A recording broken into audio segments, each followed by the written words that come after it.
Hi viewers, welcome back to Life on Point. I still remain Nurse Ada. Thank you for being present today. Last time we started with mental clarity, the first module on the mechanics of life. Remember, we said that mechanics of life simply describes the way your mind processes stress, the stresses of life, the way your body manages the stress, and the way your daily structure either supports or sabotages your daily goal. Do we still remember? So today we are moving on to emotional wellness. How do we describe emotional wellness? Emotional wellness, simply put, means the sum total of the psychological events that go on in you, your brain, your body, your mind, and then leading to release of some chemicals.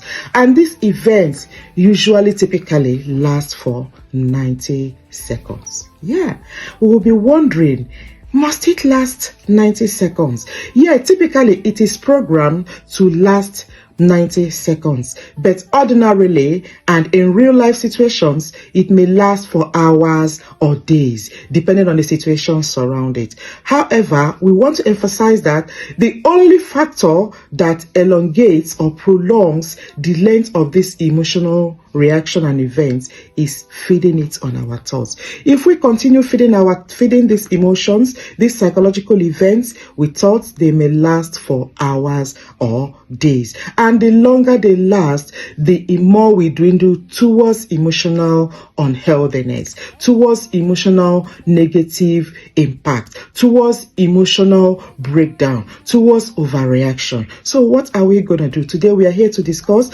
how we are going to streamline ourselves, help ourselves to be able to maintain emotional wellness by controlling the time lag between the reception of these signals, which are stressors, psychological events, to the time of our reaction, which is majorly going to determine how we react. Whether we are going to react appropriately, inappropriately, or we are going to go to the extreme. That is what we are going to be talking about today.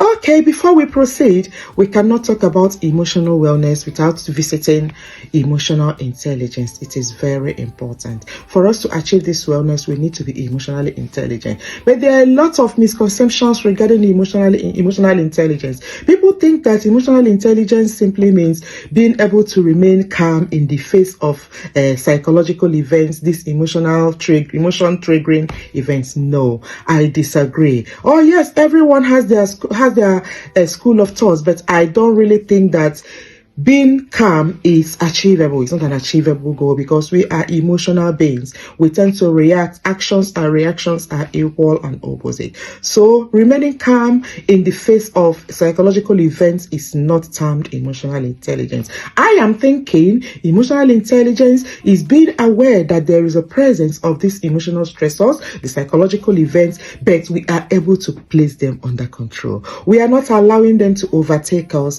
because we are already aware that they are there. And then what else are we going to do to uphold this emotional intelligence to lead that will lead to emotional well-being? We are going to institute boundaries. Boundaries is not keeping yourself away. It is not secluding yourself. It is not building a wall around yourself. No, it is just gatekeeping your peace. You are gatekeeping your peace. You are building a gate to keep your peace in. How do we institute boundaries? I am going to use an example to drive this point home. Example, you work a 9-to-5 job and by 6 p.m. your colleague is calling you for things pertaining to work. So you are not really happy to pick this call, but you need to because you don't know why they are calling you. So you become resentful. That is an emotional event.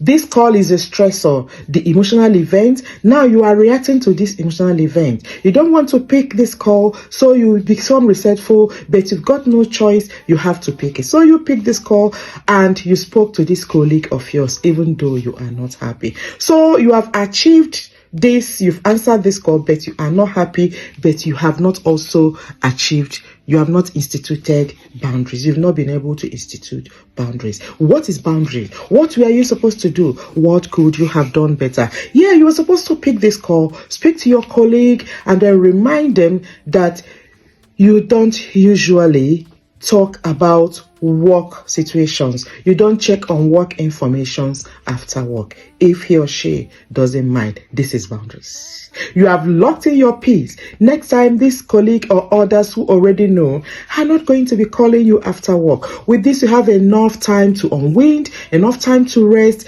lock in your peace, get ready for the next day's job. So it is really very important that we collaborate boundaries with emotional intelligence to achieve emotional well-being.